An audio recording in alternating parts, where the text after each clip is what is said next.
Sekarang kita lanjut sifat sholat Nabi. Sebelumnya kita bahas cara Nabi SAW memilih surat. Ada namanya surat mufassal. Ada dibagi 3. Tiwal mufassal, terus awsatul mufassal, terus qisarul mufassal. Tiwal mufassal dihitung dari surat mana? Surat apa kemarin? Qaf sampai Al-Mursalat. Awsatul mufassal pertengahan dari surat An-Naba sampai Al-Lail. Terus qisarul mufassal dari surat Ad-Duha sampai An-Nas. Berarti Al-Ikhlas masuk mana? Qisarul mufassal. Inna a'tainakal kautsar masuk mana? Qisarul mufassal. Al-Asr qisarul mufassal. Kalau surat Al-Fajr Al-Awsat, ya, Awsatul mufassal. Surat Al-Mulk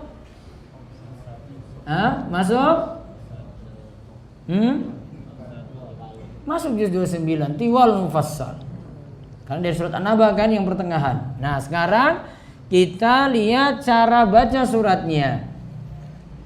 Apakah semuanya jahar, dikeraskan, ataukah dilirihkan? Sekarang kita lihat perkataan Syekh Abdurrahman bin Nasir As-Sa'di. Fikih Manhajus Salikin karya Syekh Abdurrahman bin Nasir As-Sa'di, kitab salat, sifat salat Nabi, menjaharkan dan melirihkan bacaan. Kata Syekh Abdurrahman bin Nasir As-Sa'di rahimahullah dalam Manhajus Salikin, yajharu fil qiraati laylan wa yusirru biha naharan illal jum'ata wal 'ida wal kusufa wal istisqa fa innahu yajharu biha. Menjaharkan bacaan pada malam hari dan melirihkan bacaan pada siang hari, kecuali menjaharkan pada solat Jumat, solat Id, solat kusuf atau gerhana, solat istisqa. Nah, lihat. Di sini dikatakan dibedakan kalau solat malam yang dilakukan di malam hari asalnya jahar. Termasuk juga solat sunnahnya. Nanti akan ada disebutkan alasannya. Sedangkan yang di siang hari lirih.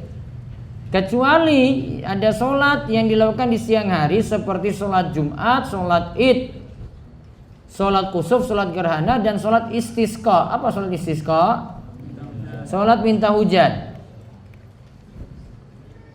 Nah, untuk solat-solat ini semuanya dilakukan berjamaah. Solat Jumat berjamaah di siang hari, solat Id juga demikian, solat kusuf juga demikian, gerhana, solat istisqa juga demikian. Maka diperintahkan untuk jahar karena masalahnya berjamaah. Sekarang kita lihat dalil-dalilnya. Dalil menjaharkan bacaan pada malam hari.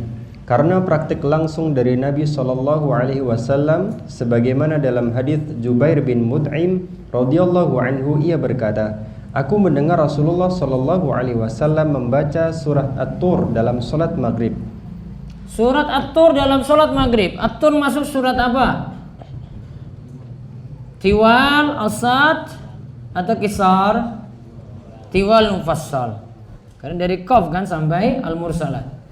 Atur masuk dalamnya. Berarti dalam sholat maghrib boleh sekali-kali baca surat panjang. Jamaah nggak boleh protes. Iya kan? Atur. Pun kok lama banget. Biasanya cuma kul-kul aja, kok tumben masnya ini panjang. Boleh, ini ada dalilnya nih. Atur baca dalam sholat apa? Maghrib. Nah, ketika sahabat menyebutkan aku mendengar Rasulullah SAW membaca surat At-Tur, oh berarti jahar. Berarti bacaannya dijaharkan. Terus juga dari hadis Al-Bara. Juga dari hadis Al-Bara bahwa ia mendengar Nabi SAW membaca surat At-Tin dalam salat Isya. Ia tidak mendengar seorang pun yang suaranya lebih bagus daripada beliau. Surat At-Tin. Apa At-Tin? Wattini wazzaitun. Salat Isya, malah salat Isya baca Qisarul mufassal. Iya kan? Qisarul mufassal. Dan di sini Al-Barra katakan, saya tidak pernah mendengar bacaan yang lebih bagus daripada Rasulullah Shallallahu Alaihi Wasallam. Nah, kalau dikatakan mendengar berarti suaranya jahar, karena sampai digambarkan oleh Barra bahwa Rasulullah SAW suaranya bagus sekali.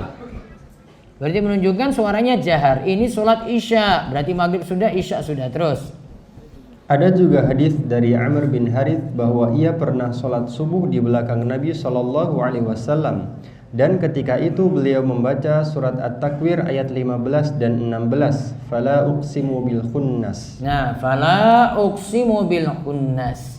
Ini surat apa? Subuh. Salat subuh malah baca ausatul mufassal, dan di sini didengar bacaan fala uqsimu bil khunnas dan seterusnya.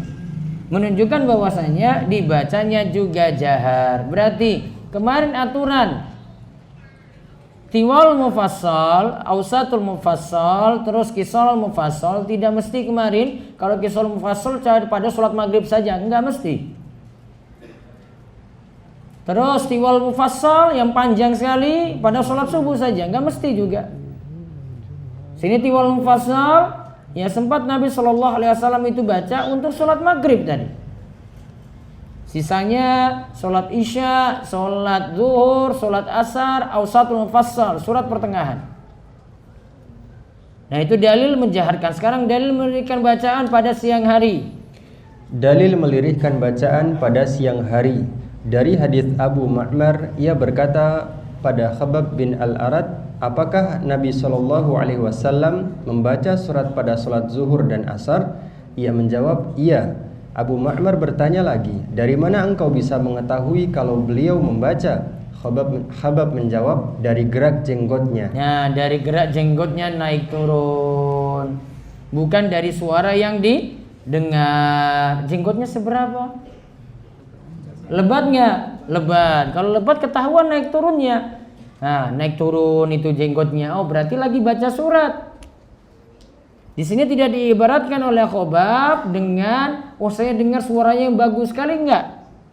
Namun cuma tahu dari gerak jenggotnya. Berarti bacanya dalam batin atau ada gerakan mulut di sini?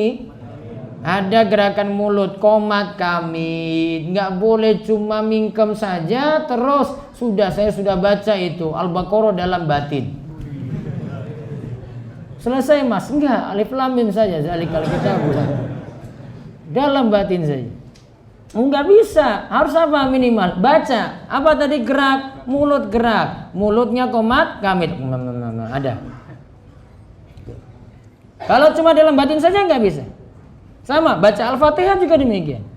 Kalau suruh kiroah itu minimal mulutnya qomat kamit. Nah ini praktek langsung dari Nabi SAW. Buktinya tadi sholat zuhur dan asar nih. Kan nggak disebut suratnya apa di sini. Namun tahu dari gerak-gerik apa tadi jenggotnya, gerakan jenggotnya Nabi Shallallahu Alaihi Wasallam.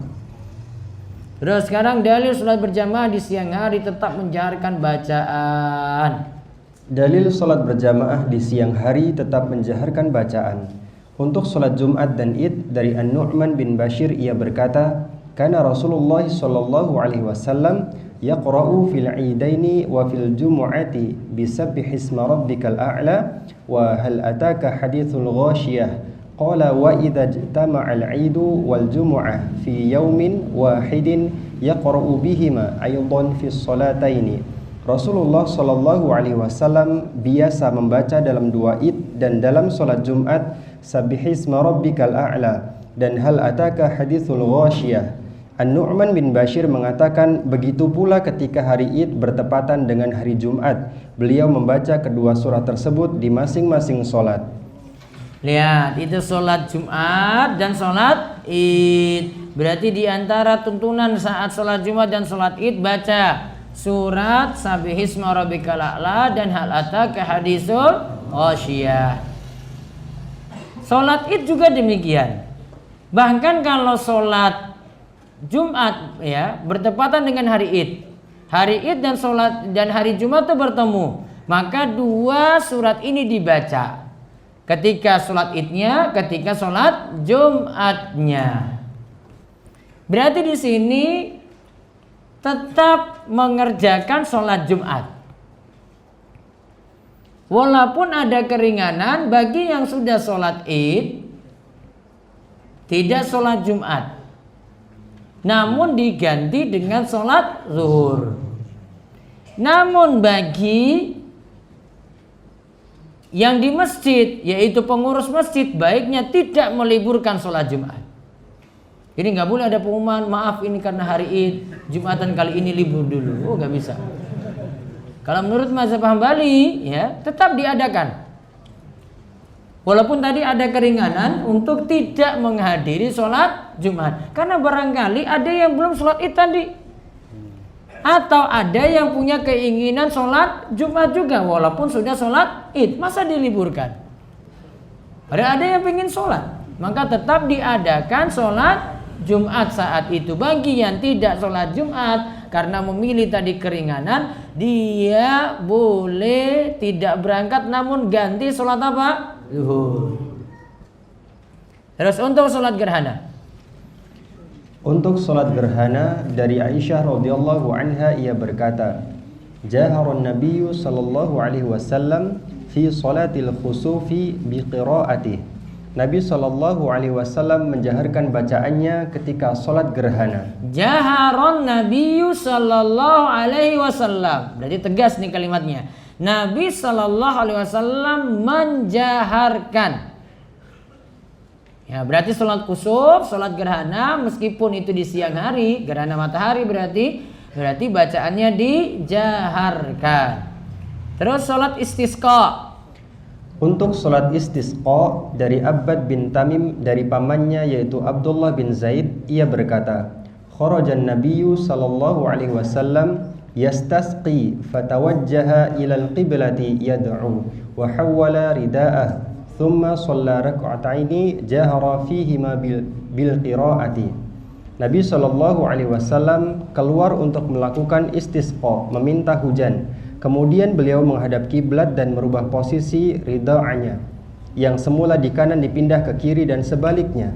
Lalu beliau melaksanakan sholat 2 rakaat dengan menjaharkan bacaannya. Situ laksanakan sholat 2 rakaat dengan menjaharkan bacaannya. Jadi bacaannya jahar. Di sini untuk sholat istisqa, pelaksanaannya hampir sama dengan sholat id. Ini ada tata cara khususnya. Ya, di sini juga nanti ada khutbah atau ada doa. Namun kalau minta hujan tidak selamanya dengan sholat istisqa. Bisa meminta hujan pada Allah, diturunkannya hujan, bisa dengan doa saja. Seperti peristiwa di mana Nabi SAW pernah didatangi oleh seorang sahabat. Dia ketika itu mendapati hewan-hewan sudah mau pada mati, ya, sudah pada kering ini. Kemudian minta pada Nabi SAW ketika Nabi sedang khutbah Jumat, wahai Rasulullah, berdoalah kepada Allah supaya hujan itu turun. Maka Nabi SAW kemudian berdoa, Allahumma agisna, Allahumma agisna, Allahumma agisna. Ya Allah, turunkanlah hujan kepada kami, ya Allah, turunkanlah hujan kepada kami, ya Allah, turunkanlah hujan kepada kami. Maka ketika itu hujan turun. Sebelumnya awan hitam itu kemudian muncul, lah setelah itu hujan turun. 1 minggu gak berhenti-berhenti. Setelah itu dia datang lagi kepada Nabi SAW. Entah orang yang tadi atau orang lain, karena riwayatnya di sini ada perselisihan. Entah orang yang tadi atau orang yang lain. Minta lagi pada Nabi SAW, wahai Rasulullah, ini hujan gak berhenti-berhenti, ternak kami ini mati dan seterusnya. Mintalah pada Allah supaya hujan itu dipindahkan. Kemudian Nabi SAW itu berdoa, Allahumma hawalaina wa la alaina, Allahumma alal akami wa zirabi wa butunil awdiyati wa manabiti syajari. Ya Allah, turunkanlah hujan di sekitar kami saja. Tidak di tempat kami ini, namun di sekitar kami, keliling kami aja. Tidak di tempat kami ini, artinya pindahkan hujan. Wala alaina, bukan hujan yang memudorotkan kami. Jadi kalau ada hujan lebat, hujan besar, nah bisa baca doa ini. Ya Allah, turunkanlah hujan itu pada tanaman-tanaman, pada bukit-bukit dan tempat-tempat yang butuh hujan saja. Maka ketika itu hujan kemudian beralih ke tempat lain dengan izin Allah Subhanahu wa taala. Terkabul lagi. Di situ bukan dengan salat istisqa, namun dengan doa. Doa istisqa, doa meminta hujan. Jadi bentuknya ada dua. Bisa dengan sholat istisqa, dan situ nanti disertai dengan doa. Boleh juga dengan doa istisqa saja tanpa sholat istisqa. Dua-duanya boleh. Dan riwayat masing-masing hal ini ada. Nah di sini Nabi SAW tadi berdoa minta hujan menghadap kiblat. Berarti ada tuntunan berdoa menghadap kiblat. Kalau di sini berdoa dengan menggunakan selendang tadi, diputar tadi selendangnya, ridaknya itu selendang. Ya. Di sini khusus untuk sholat istisqa. Kemudian sholat yang dilaksanakan 2 rakaat, bacaannya gimana? Jahara fihi ma bil qiraah. Nabi SAW menjaharkan bacaannya. Nah, biasanya para ulama itu anjurkan untuk sholat istisqa, karena ketika itu kita mohon hujan pada Allah, minta hujan diturunkan. Ayat yang berkaitan dengan sholat istisqa itu surat Nuh. Karena dalamnya itu ada kalimat fakultu astaghfiru rabbakum innahu kana ghaffara yursilis sama alaikum midrar. Aku katakan mintalah ampun kepada Allah, sesungguhnya Allah Maha Pengampun. Ya. Maka kalau engkau minta ampun pada Allah, beristighfar, maka Allah akan turunkan hujan lebat kepada kalian. Maka salah satu anjuran surat yang dibaca jahar ini adalah membaca surat Nuh. Ya, membaca surat Nuh. Baik, baca sisanya. Sebab menjaharkan pada malam hari dan melirihkan pada siang hari. Sebab menjaharkan pada malam hari dan melirihkan pada siang hari. Syekh Abdullah bin Al-Jibrin rahimahullah menjelaskan, sebab di malam hari dijaharkan karena saat itu banyak aktivitas telah selesai atau berbagai kesibukan telah usai. Saat itu ada hajat untuk mendengarkan Al-Quran. Sedangkan di siang hari hati begitu sibuk dengan berbagai pekerjaan sehingga diperintahkan membaca untuk diri sendiri. Adapun sholat Jumat, sholat Id, sholat gerhana dan sholat istisqa yang dilakukan di siang hari tetap dengan dijaharkan bacaan, karena saat itu banyak kaum muslimin yang berkumpul dan mereka butuh untuk mendengar lantunan bacaan saat itu. Terkadang sebagian mereka hanya bisa mendengar lantunan Al-Quran pada waktu tersebut. Nah, kalau untuk sholat malam, karena aktivitas biasanya telah selesai, kesibukan di siang hari, maka kalau waktu sibuk lirih. Kalau waktu sudah selesai dengan aktivitas-aktivitas tadi, disuruh dijaharkan, karena kita lebih butuh untuk mendengar saat itu. Ada hiburan, ya, dapat ketenangan. Namun kalau untuk sholat Jumat, alasannya kenapa jahar, sholat Id, sholat gerhana, sholat istisqa, karena banyak orang yang ngumpul. Kalau cuma lirih saja kurang dapat manfaat, maka dijaharkan, biar orang-orang yang belum terbiasa juga dengar Al-Quran jadi mendengar Al-Quran dan dapat manfaat saat itu.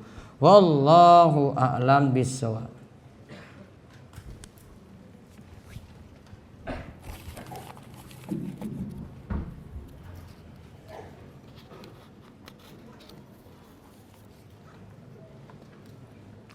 Bagaimana hukumnya apabila tidak mampu membayar nazar yang pernah ia ucapkan? Apakah boleh mengganti dengan hal lain? Kalau nazar itu nazar ketaatan, di mana nazar tersebut tidak mampu ditunaikan, nanti bisa lihat di surat Al-Maidah ayat 89. Di situ ada kafarat. Kafarat atau tebusan. Tebusannya melakukan yang pertama dulu. Pertama yang dilakukan adalah memilih di antara 3. Membebaskan seorang budak, atau memberi makan kepada 10 orang miskin, atau memberi pakaian kepada 10 orang miskin. 3 ini dipilih. Ya, pilih salah satu. Nah, kalau 3 ini tidak sanggup karena tidak punya harta, karena yang nomor 1 ini kaitannya dengan harta untuk pilihan tadi, maka memilih yang kedua, yaitu berpuasa selama 3 hari. Tidak disyaratkan berturut-turut, yang penting 3 hari. Itu bagi yang tidak sanggup menunaikan nazar. Dahulu saya pernah dekat dengan seorang akhwat, bahkan saya pun dekat dengan orang tuanya. Kami pernah menuntut ilmu bersama. Dari sana kami meniti jalan menuju sunnah.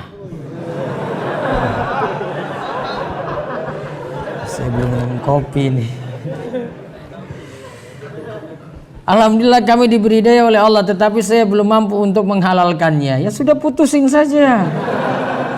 Akhirnya kami memutuskan untuk berpisah dengan cara yang baik.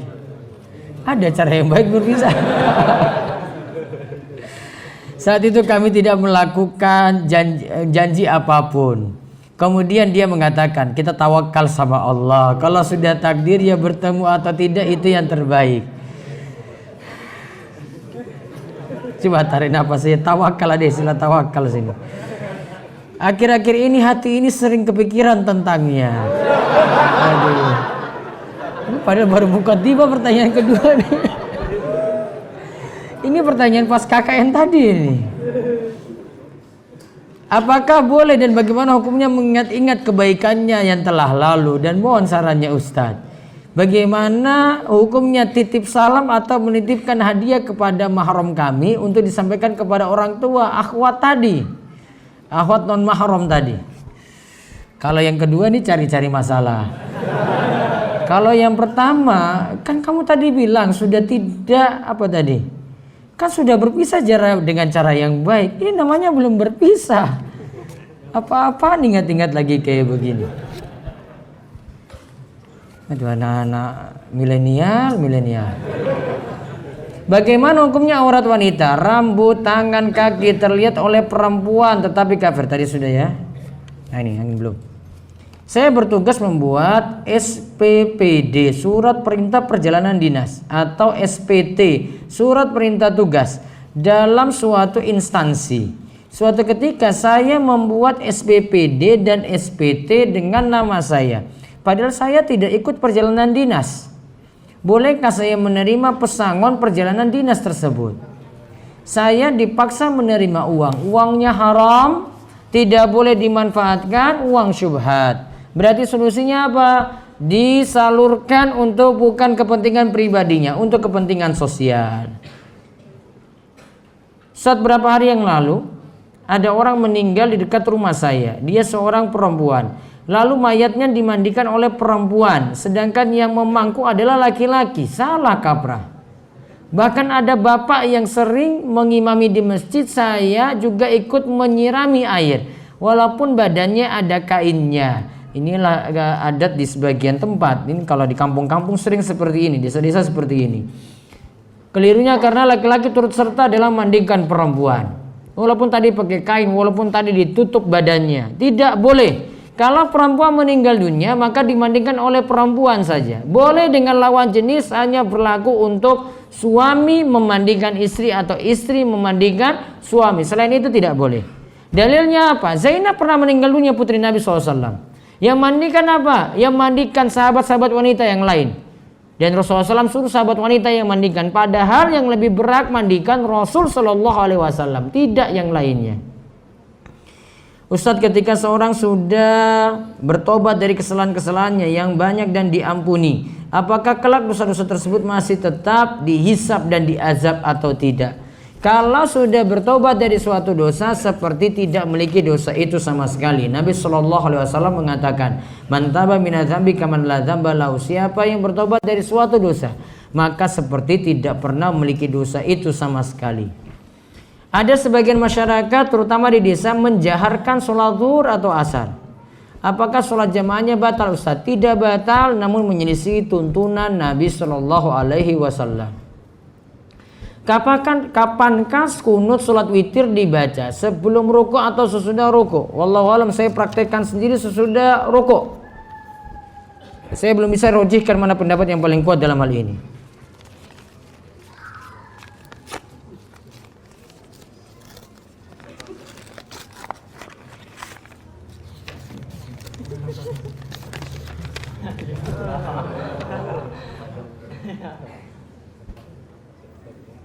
Saya adalah anak rantau. Sebelum saya merantau ke Jogja, saya diberi seperti jimat oleh teman ayah saya.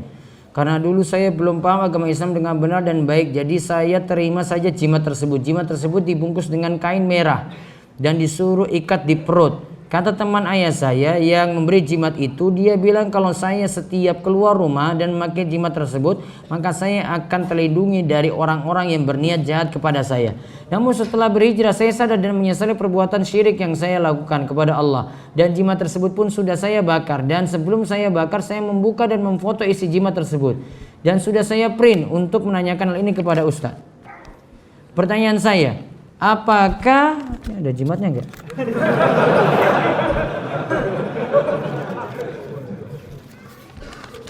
Oh iya.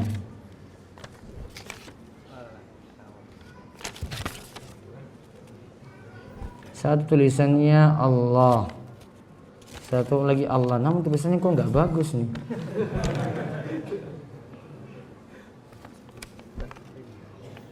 Satunya itu huruf-huruf alif nun plus 2 titik di bawah. Ini seperti orang nggak bisa nulis Arab ini. Apakah ada makna dari huruf hijaiyah tadi? Ini rajah namanya.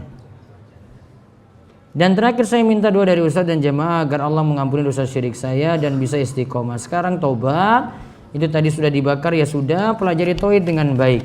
Taubat pada Allah dan tidak percaya dengan jimat-jimat seperti tadi. Kalau bisa pulang dakwai orang tua dan juga teman orang tua tadi yang beri jimat tersebut. Karena ini keliru fatal.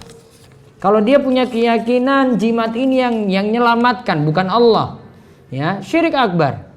Namun kalau dia punya keyakinan jimat ini cuma jadi sebab, Allah yang menyelamatkan, namun ini cuma jadi sebab saja jimat ini, ya, maka syirik asgar. Jadi dilihat keyakinannya kayak bagaimana. Yang penting sekarang taubat. Bagaimana berimam dengan imam yang sebelum bersedekap memutar kedua tangannya? Apakah makmum sah atau tidak? Syarat mengikuti imam, imamnya sholatnya sah. Kalau tadi itu main-main, saya sampai saat ini belum dapati dalilnya. Walaupun sering ditanyakan, saya belum dapati dalilnya atau pendapat dalam mazhab Syafi'i atau yang lainnya, saya belum dapati. Kalau ada yang bisa dapati, coba tunjukkan untuk pendapat tadi. Batas paling keras dalam membaca sir bagaimana? Karena saya terkadang terganggu dengan orang yang baca sir tapi komat kamitnya berlebihan, ya, sampai kamu juga terganggu.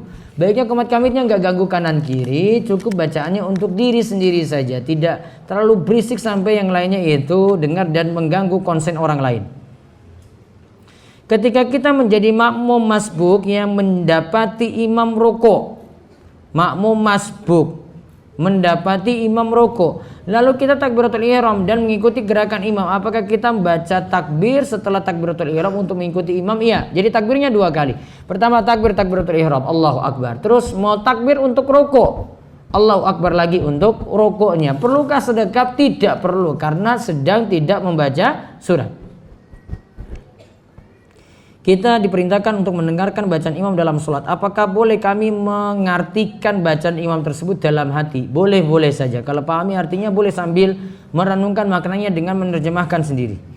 Ustadz, pada saat kita berniat untuk menghadiri majelis ilmu yang semisal diadakan setelah sholat maghrib, namun ketika akan berangkat masih di dekat rumah sudah akan iqomah dan kita sholat di masjid tersebut. Kemudian setelah sholat kita berangkat ke tempat majelis ilmu dan kita dapati masjid itu masih sholat berjamaah pada posisi tahiyat akhir.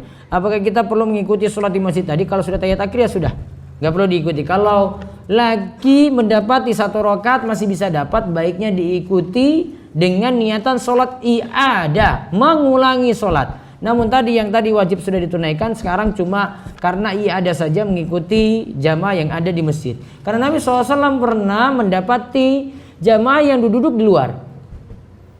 Terus Nabi tanya, kamu kok nggak ikut sholat berjamaah tadi? Wahai Rasulullah, kami sudah sholat di tempat kami. Maka Nabi SAW katakan, kalau kamu mau, baiknya kamu ikut jamaah saja yang di masjid tadi. Ya, untuk mengulang saja berarti niatannya seperti itu. Terakhir dulu, apakah doa berlindung dari 4 perkara juga dibaca pada saat sholat sunnah? Iya, sama. Hukumnya wajib atau sunnah? Hukumnya sunnah, meminta perlindungan dari 4 hal tadi. Apa imam boleh tidak membacanya ketika sholat tarawih? Ingat, ada pelajaran yang bagus dari Syekh Muhammad bin Shalih Al Utsaimin. Beliau katakan, kalau lagi mimpin sholat, baiknya tidak kurangi banyak dari sunnah-sunnah. Ya, sunnah-sunnah juga ditunaikan. Karena barangkali ada jamaah yang pingin baca juga panjang gitu. Misalnya, butuh nggak imam baca doa iftitah lagi ketika sholat tarawih sudah di rakaat ketiga, rakaat kelima, rakaat ketujuh misalnya? Jawabannya tetap perlu, karena ada jamaah yang juga ingin baca doa iftitah, sehingga nggak dia banyak kurangi. Jadi kalau bagi imam, jangan dia pentingkan rukun saja. Kata Syekh Muhammad bin Shalih Al-Utsaimin kayak gitu. Tidak pentingkan rukun saja. Dia pentingkan rukun tunaikan, sunnah-sunnah juga ditunaikan. Sehingga apa? Menguntungkan jamaah. Ada jamaah ingin baca yang sunnah-sunnah ini, dia dapat juga. Sama seperti doa iftitah tadi, sama seperti baca surat tadi, tetap dia baca. Agar jamaah juga mendapatkan sunnah ini. Jadi cuma tidak mempentingkan rukun saja. Itu kaidah yang perlu diperhatikan dalam hal ini.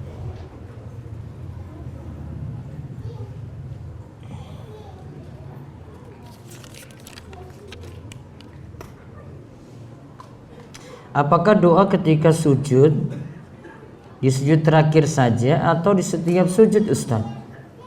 Apakah ketika bangkit dari sujud, doa tadi, doa ketika sujud tidak di sujud terakhir saja?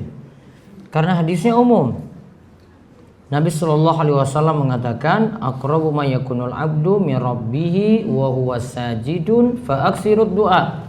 Tempat yang paling dekat seorang hamba dengan Allah adalah ketika dia sujud, maka perbanyaklah doa ketika itu.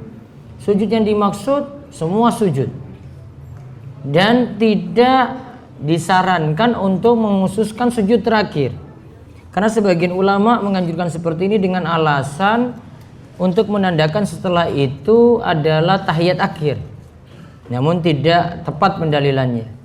Dan menghususkan juga pada sujud terakhir juga tidak tepat dari sisi dalil, karena tidak ada dalil yang menunjukkan penegasan tentang hal itu. Wallahu a'lam. Bila masbuk sholat, imam sudah posisi tahiyat akhir, bagaimana posisi tasyahud kita? Apakah mengikuti imam atau boleh duduk iftirash? Ingat kaidah untuk makmum masbuk. Makmum masbuk adalah keadaan dia lakukan sholat sesuai dengan keadaan dia itu berada. Dia misalnya belum tahiyat akhir, baru rakaat ketiga untuk dia, ya berarti cara duduknya ya bukan cara duduk tahiyat akhir. Bacaannya juga bukan bacaan tahiyat akhir, namun bacaan tahiyat yang bukan tahiyat akhir. Jadi kaidahnya seperti itu untuk yang masbuk tadi. Ada sebuah hadis yang berbunyi, jika sholat telah ditegakkan maka janganlah kalian berdiri sebelum kalian melihatku. Apakah ini artinya kita dilarang berdiri sebelum melihat imam datang? Sebenarnya ada persisian para ulama kapan makmum itu mulai berdiri. Apakah ketika imam itu datang baru makmum ikut berdiri? Atau ada pada kalimat qad qamatis shalah baru makmum berdiri? Nah ini para ulama beda pendapat. Wallahu alam, saya belum bisa rojihkan mana yang lebih kuat daripada pendapat-pendapat yang tadi. Bagaimana menggunakan obat yang notabene termasuk hasil ritual ibadah orang kafir dan dijual dibebaskan sementara sudah mendapat izin halal? Obat tersebut namanya minyak apa nih, kutus-kutus. Saudara saya sudah menggunakannya. Coba dicek lagi ritualnya benar nggak terkait dengan obat yang dihalalkan MUI atau tidak. Soalnya setahu saya kalau alhamdulillah. Bentar, matiin dulu itu.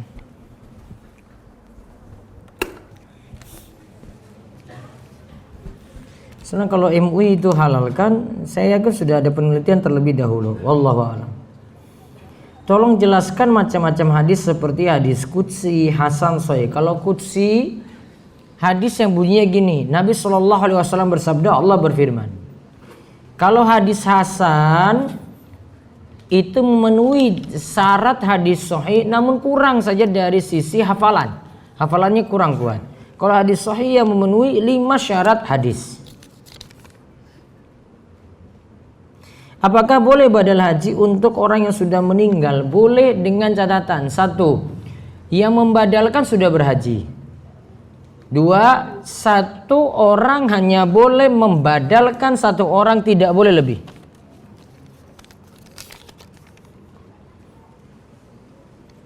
Lebih utama mana antara memberi uang kepada pengemis yang meminta-minta atau memberikan pinjaman kepada teman atau saudara yang membutuhkan? Mending meminjamkan uang kepada saudara yang membutuhkan. Pahala dari meminjamkan adalah ketika kita sudah berikan jatuh tempo, sampai jatuh tempo orang ini belum bisa lunasi karena memang nggak mampu. Maka kalau kita bersabar beri tenggang waktu lagi, maka setiap hari kita berikan tenggang waktu dinilai sodako sebesar piutang tadi. Ya, sebesar piutang tadi. Maka sama saja, kamu sodakoh juga. Kenapa kok dinilai sodako? Soalnya orang yang berutang itu menanggung kesulitan, nahan emosi, nunggu waktu itu. Kemudian kadang kalau dia nagih pun sulit, dia padahal dalam keadaan butuh, itu uangnya, mau minta juga enggak juga dikasih-kasih. Makanya dihitung dia itu bersodako sebesar piutang tadi. Siapakah yang bertanggung jawab memenuhi kewajiban kafaroh atas seorang fakir miskin dan sudah tua karena tidak sanggup menunaikan puasa Ramadan, sedang orang tersebut hanya hidup sendiri? Berarti jadi gugur, fidyah nggak bisa. Ini kan masalah puasa yang terkait ya, fidyah tidak bisa jadi gugur. Untuk sementara waktu, nanti ketika dia mampu baru. Kalau memang selamanya tidak mampu ya sudah, berarti dia tidak tunaikan fidyah tadi. Mohon penjelasan tentang puasa Daud. Puasa Daud itu pertama, puasa yang dilakukan sehari puasa sehari tidak. Yang kedua, puasa Daud itu puasa paling maksimal, tidak bisa ditambah dengan puasa sunnah lainnya. Jadi misalnya puasa Daud, mau nambah dengan Senin Kamis nggak boleh. Puasa Daud mau nambah dengan ayamul bid nggak boleh. Puasa Daud sudah paling maksimal. Nabi SAW pernah tegur seorang sahabat, Abdullah bin Amr bin Al-As. Dia ketika itu puasa terlalu banyak. Nabi katakan ini paling maksimal nih puasa Daud. Maka dia tidak boleh tambah lagi lebih daripada itu. Orang tua saya dan keluarga saya tidak suka melihat saya berjenggot dan menyuruh saya memangkas jenggot. Padahal saya ingin mengikuti sunnah Nabi SAW dan jenggot saya sudah lama saya jaga. Apa yang saya lakukan? Beri penjelasan tanpa mesti mencukur jenggot lagi. Jadi tetap dipertahankan tadi. Mudah-mudahan orang tua bisa memahami perlahan-lahan. Dan terus doakan supaya orang tua dapat hidayah. Jika kita nemu uang di jalan, saya takut jika orang lain mengambil akan disalahgunakan. Apakah uang tersebut boleh diinfakkan? Dilihat dulu uang yang ditemukan di jalan itu ada dua macam. Yang pertama, uang yang tafih, remeh, tidak lagi dipedulikan oleh yang punya. Nanti tergantung urf. Misalnya, kamu makan bakso di Bantul. Terus tertinggal uang di situ 10.000, mau balik nggak? 10.000 masih balik nggak? Balik lagi nggak? Nggak. 20.000? Sombong tenan nih. 50.000? Oh balik. Anak kos masih balik ya? Tergantung juga orangnya apa gitu. 50.000 dia masih balik. Berarti dia masih nganggap uang itu berharga. Kalau 10.000, oh berarti enggak. Nah, untuk uang yang berharga ini, misalnya 50.000, 100.000 atau satu dompet itu misalnya jatuh di sana nih, dia kan masih cari. Nah, berarti dia masih nganggap berharga itu. Maka untuk uang semacam ini, ya baiknya diumumkan. Nah, bisa jadi kalau itu di warung ya sudah dia kasih ke pemilik warung, Pak, ini ada uang, ada dompet yang ketinggalan di sini. Ya, nanti tugas si pemilik warung nanti umumkan. Siapa tahu nanti ada orang balik lagi di situ. Nah kalau uangnya uang tafi, ya saran saya diinfakkan saja. Masukkan dalam kotak infak masjid. Walaupun tadi orangnya nggak pedulikan lagi, mungkin kamu ada kerjaan, sudahlah saya cari uang tafi saja lah 10.000 lah. Nah, kamu kurang kerjaan juga di sini. Baiknya itu seperti tadi, diinfakkan saja. Jadi dua macam tadi ya, ada yang tafi remeh, orang nggak mungkin balik lagi. Tergantung urf di sini. Dari 10.000 nggak balik kan? 20.000? Mikir-mikir coba lihat. 50.000 dia sudah mikir tuh, aduh 50.000 ini uang jajan akhir bulan lagi. Nah, dia masih mikir balik itu. Nah, berarti di atas itu. Apakah zikir atau ayat-ayat? Apa ini? Ayat-ayat khirzi? Apa ini? Zikir khirzi, saya belum tahu. Apakah batal wudhu jika kakak perempuan dan adik laki-laki yang sudah balik maupun sebaliknya bersentuhan secara sengaja maupun tidak sengaja? Mahram nggak ini? Mahram, maka tidak batal wudhu. Yang batal wudhu kalau bukan mahram. Bagaimana hukumnya memakai baju atau topi berlafaz tauhid atau di situ ada tempelan tauhid di kendaraan? Baiknya yang tulisan kalimat-kalimat mulia seperti tadi tidak dijadikan tulisan di topi maupun di baju. Kan gini kan, bacaan kayak tadi kan tidak boleh masuk kamar mandi. Sekarang kalau itu dalam baju, coba di kaos itu, kamu pakai kaos ini terus kebelet pipis, gimana kondisimu coba? Nggak ada baju dalaman lagi, kamu lepas itu, karena konsekuensinya kan dilepas. Makanya daripada repot-repot, mendingan yang nggak usah. Sama dengan topi juga, itu tidak menunjukkan bahwasanya kamu paling bertauhid pada Allah kalau pakai itu. Yang tidak pakai ini tidak bertauhid, enggak juga. Standarnya bukan itu, standarnya itu kamu jalankan konsekuensi kalimat la ilaha illallah, itu kuncinya. Bagaimana cara berdakwah yang benar pada orang tua yang suka bermaksiat? 3 modal ya, sudah pernah saya ingatkan ya. Untuk 3 modal ini dari Syekhul Islam Ibnu Taimiyah. Punya ilmu, lemah lembut, sabar. Ya, punya ilmu, lemah lembut, sabar. Untuk orang tua juga kami hadapi seperti itu.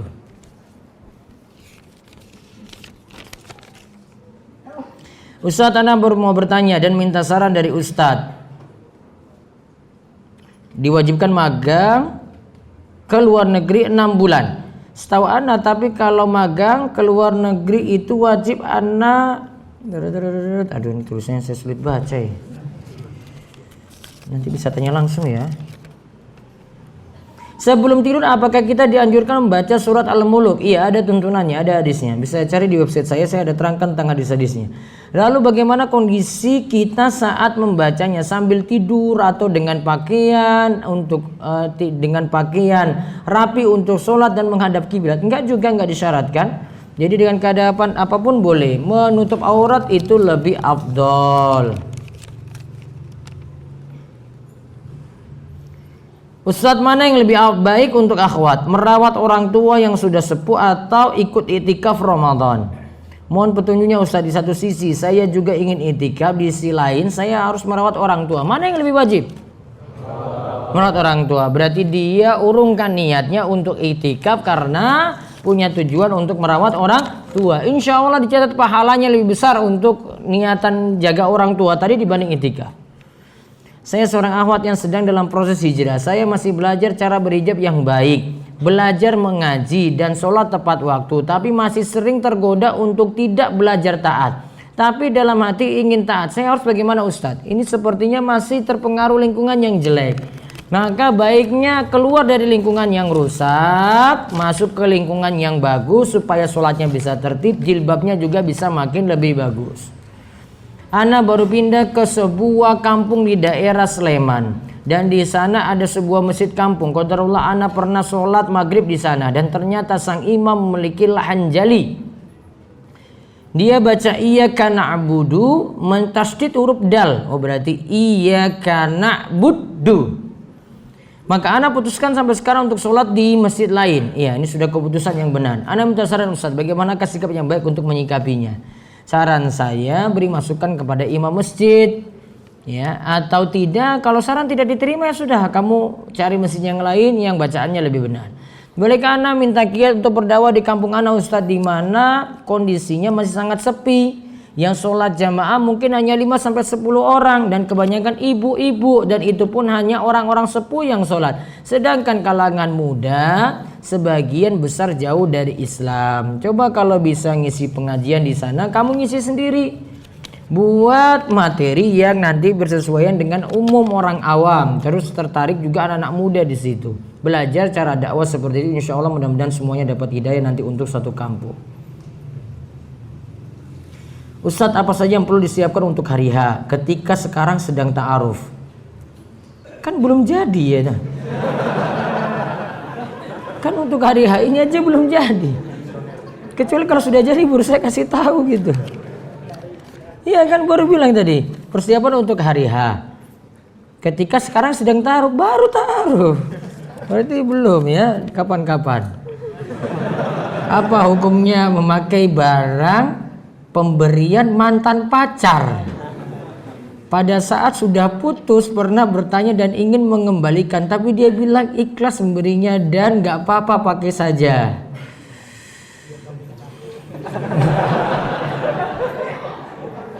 Kalau ini jaket, yo kasihan, bisa dipakai gitu ya.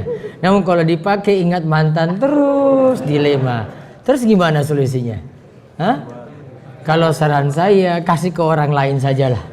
Ya gitu. Kasih temanmu yang gak punya jaket, dia jomblo lagi. Nah, kasih ke dia. Teman saya mulai ragu pada Islam dan pernah berencana murtad.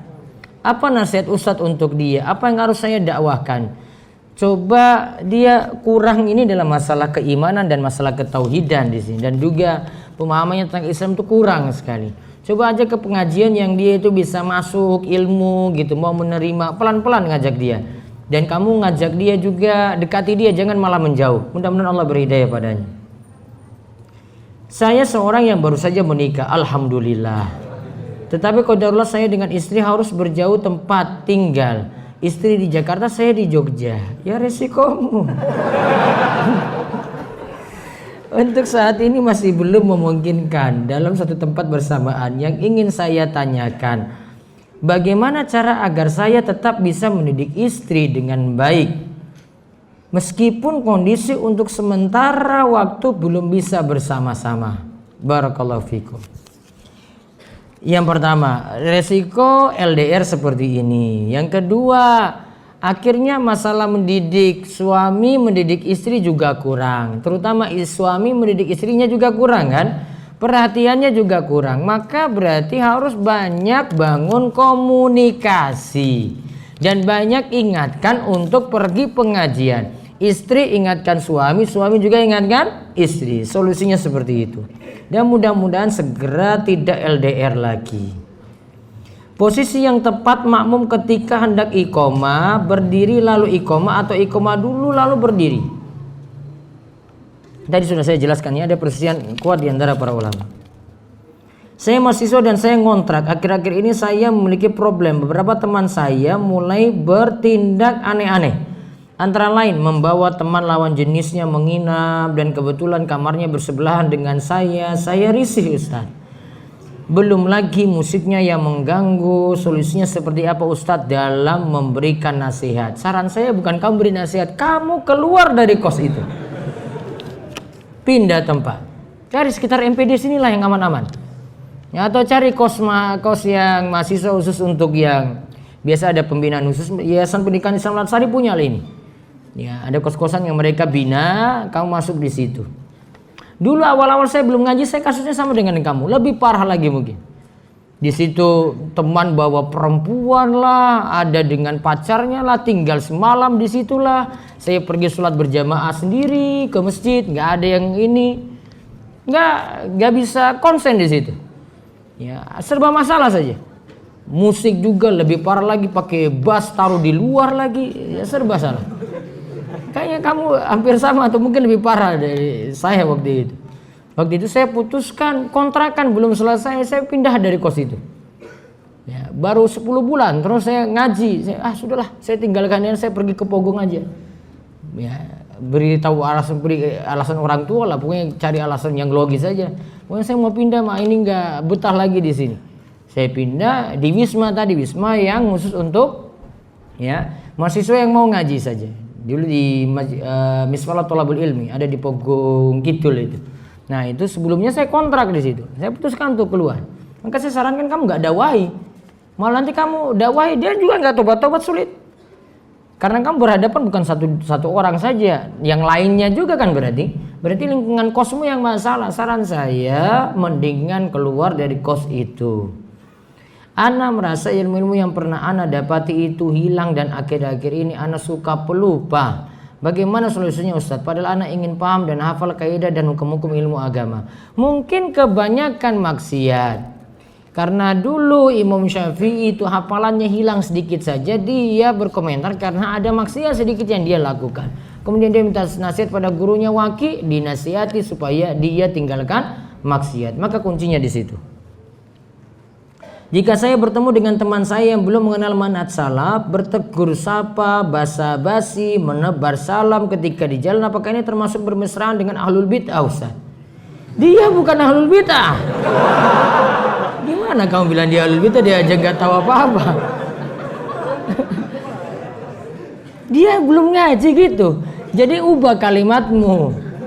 Kamu langsung dia itu, Ustaz saya bertemu dengan ahlul bid'ah di jalan. Sudah ada gas semangat lagi dakwah, ubah kalimat tadi. Ustadz teman saya belum ngaji, belum dapat hidayah gitu. Akhirnya kan kamu mau nyapa tadi kan? Kamu aja sudah nilai dia salah, coba lihat. Gimana mau sapa gitu? Bagaimana mau tegur? Sudah nganggap ahlul bid'ah itu. Ya Allah, dia nyikapi kayak Imam Ahmad di masa silam nih kayaknya. Karena ada teman saya yang mengaji sunnah, menjadi tertutup dan membatasi berteman dengan teman-teman. Temanmu yang salah tadi. Ada teman yang memang belum dapat hidayah. Coba kalau kamu tegur dia, salam dia jalan bareng dengan dia, sambil kamu kasih tunjuk tentang perubahanmu, akhlakmu. Ya sekali-sekali ngobrol dengan dia, ngajak ke kos, kamu kasih tunjuk buku-buku, kasih tunjuk materi yang pernah kamu pelajari gitu. Jadi ubah kalimat tadi, jangan nanggapi dia seperti ahlul bid'ah. Ahlul bid'ah itu nanti kelas tinggi itu nanti. Itu kayak levelnya Imam Ahmad itu hadapi ahlul bid'ah itu siapa dulu di zamannya. Dulu Imam Ahmad hadapi orang yang mengatakan bahwasanya Al-Qur'an itu makhluk. Nah, itu baru ahlul bid'ah itu kayak gitu dong. Wajar. Itu baru menyikapi itu, baru nanggapi salamnya atau tidak. Seperti Ka'ab bin Malik waktu itu yang gak mau pergi jihad, akhirnya dikucilkan oleh Nabi SAW dan para sahabat. Karena penyikapannya harus didiamkan biar dia tobat. Kalau ini kamu diamkan, dia malah jauh dari kamu. Ya, dia malah jauh dari kamu seperti itu. Adapun temanmu yang lain yang menutup diri dari yang lain, dia yang salah cara bergaulnya, terlalu eksklusif. Kita tidak begitu bergaul bebas, enggak. Seperlunya saja dengan orang lain. Kita sudah berubah memang, namun perlu bergaul dengan orang lain supaya yang lain dapat hidayah. Saya seorang yang sedang belajar agama yang sesuai sunnah dan saya sudah ingin menikah. Lalu bagaimanakah seharusnya saya mencari pasangan? Apakah yang agamanya baik atau yang sama dengan keadaan saya? Adakah akhwat yang baik agamanya yang mau menerima ikhwan yang sedang belajar agama sesuai sunnah? Atau saya lebih baik tahu diri sajalah? Dia bilang kayak gitu. Kalau kamu mau berharap yang lebih baik, akhwat yang lebih baik, insya Allah ada. Biasanya akhwat itu tidak pentingkan ya, banyak yang tidak pentingkan yang level agamanya tinggi. Ada yang kayak gitu. Dia lebih pentingkan itu kemapanan. Walaupun wajahnya hancur lebur. Kasaran saya kayak gitu. Yang penting mapan, tenang dia. Ya, tanya aja kalau kamu survei, saya sudah survei kemarin kok. Milih mapan atau apa tampan, milih mapan lebih banyak. Ya Allah, ini kasih apa? Iya, dia jawabnya juga ada yang jawab itu ketika itu ada yang jawab, ya Ustadz karena yang tampan tuh nggak bisa beli beras. Kalau yang mapan bisa. Oh iya juga ya, kamu memang mata duitan memang kayak gini. Namun kalau dia itu baik agamanya, dia nggak pandang itu sebenarnya. Maka saran saya waktu masih panjang, kalau masih panjang untuk belajar terus insya Allah akan dapat yang lebih baik. Sekarang perbaiki diri. Apakah zikir hirzi itu dan apakah sesuai Quran dan Sunnah? Saya nggak tahu hirzi itu zikir apa. Coba kasih tunjuk bukunya, bacaan-bacaannya kayak apa. Kalau itu aneh-aneh nggak usah diamalkan. Saya bingung dengan dua pilihan. Saya diajak kakak saya untuk ke Surabaya ngisi seminar menjelang Ramadan, tapi di sisi lain saya ada acara makrab kelas. Apa makrab? Malam keakraban ya. Kalau saya ambil ke Surabaya, teman-teman saya akan kecewa kepada saya. Sedangkan kalau saya makrab, saya sendiri kehilangan kesempatan untuk nemenin kakak saya dakwah di Surabaya. Lihat mana yang masalahnya paling besar. Pandang ini, kalau ini saya ambil masalahnya untuk orang banyak, orangnya lebih banyak. Nah, ambil itu. Kalau ini masalahnya cuma sedikit orang, ya berarti saya tinggalkan dulu. Cari yang masalahnya dari sisi orang itu lebih banyak. Bisa seperti itu yang dipilih. Apakah tetap mengeraskan bacaan pada sholat yang jahar saat sholat sendiri? Misalnya jenengan sholat maghrib apa sholat isya, boleh jaharkan bacaan, cukup untuk didengar diri sendiri. Kapan tepatnya kita mengamalkan doa Sayyidul Istighfar? Pagi, petang, dan ini bacaan istighfar yang paling utama. Jadi boleh baca kapanpun juga. Bagaimana hukumnya mengikuti pengajian yang belum sunnah namun ada keterpaksaan dikarenakan lingkungan dan disuruh orang tua? Kurangi mudarat. Karena ada kepentingan di situ, misalnya orang tua suruh gitu. Mau terangkan pada orang tua nggak bisa, nanti orang tua malah marah-marah, ya sudah ikut saja. Ya, dia kurangi mudarat. Itu namanya kurangi mudarat. Ada mudarat daripada orang tua marah atau ikut pengajian, ya sudahlah. Saya ikut pengajian, saya tinggal saring tadi. Kalau ada masalah saya tanyakan pada guru saya. Saya awat, sedang bimbang. 1. Sedang berhubungan dengan ikhwan. Ikhwan tersebut berniat meminang tengah tahun 2020. Apa yang harus dilakukan akhwat? Haruskah tetap komunikasi atau tidak? Karena jika tidak saya jadi futur. Bagaimana? Syukron. 2020 lama sekali. Sekarang berapa? 1 tahun lebih kan? Kalau komunikasi problem lagi, masalah besar. Ya, zina hati juga di situ.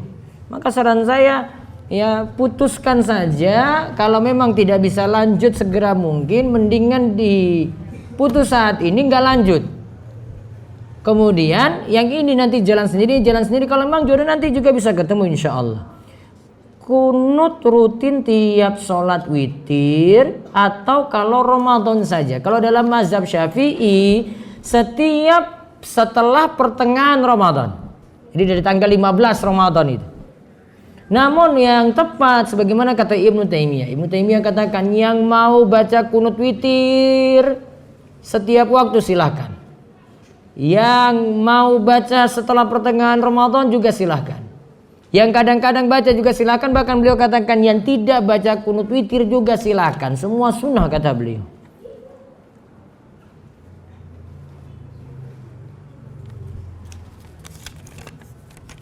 Dua lagi. Bagaimana cara memupuk sifat disiplin? Saya sering buat program untuk diri sendiri, namun sering juga patah di tengah jalan karena malas. Adakah doa tertentu dari Rasulullah SAW? Kemarin sudah diajarkan ya. Allahumma inni a'udzubika minal ajzi wal kasali. Doa semacam itu diamalkan. Bagaimana hukumnya memiliki teman wanita yang dekat? Berhubung saya seorang mahasiswa dan sering bercanda dengan wanita, bahkan terkadang sampai bersentuhan. Mohon pencerahannya Ustaz. Bahaya. Tobatlah pada Allah. Nyetrumnya terus ini setiap saat. Saya kuliah dari salah satu universitas swasta Islam berjurusan bahasa. Setiap tahun ada tugas membuat pertunjukan drama teater. Tapi permasalahannya dalam drama itu ada unsur maksiat. Salah satunya pasti ada wanita yang lepas jilbab. Demi totalitas penampilan dan dosen-dosen dan petinggi kampus diam saja. Saran untuk saya lakukan pada kegiatan ini berhubung kuliah saya berbasis Islam. Keliru. Dan dramanya kebablasan di sini karena terjadi maksiat juga. Maka saran saya berikan masukan kepada teman-teman supaya adegan kayak gitu tidak ada dan copot-copot jilbab itu tidak ada. Biar totalitas juga dalam bersyariat. Wallahu a'lam bishawab. Ini yang kita sampaikan. Insyaallah pekan depan nanti dimulai lebih awal. Nanti sekitar 4:30 sampai jam segini. Nantinya akan dibagi 1.500 buku 24 jam di bulan Ramadan. Nanti yang datang duluan nanti yang akan diberi insyaallah dan pembahasannya cuma seputar puasa saja. Yang saya bahas dari buku itu bisa diikuti sampai tuntas dan bisa bertanya juga seputar puasa ketika itu. Demikian, mudah-mudahan manfaat dan Allah beri taufik dan hidayah kepada kita semuanya, diberikan istiqomah dan juga husnul khatimah. Kita tutup dengan doa kafaratul majelis. Subhanakallahumma bihamdika asyhadu an la ilaha illa anta astaghfiruka wa atubu ilaik. Assalamualaikum warahmatullahi wabarakatuh.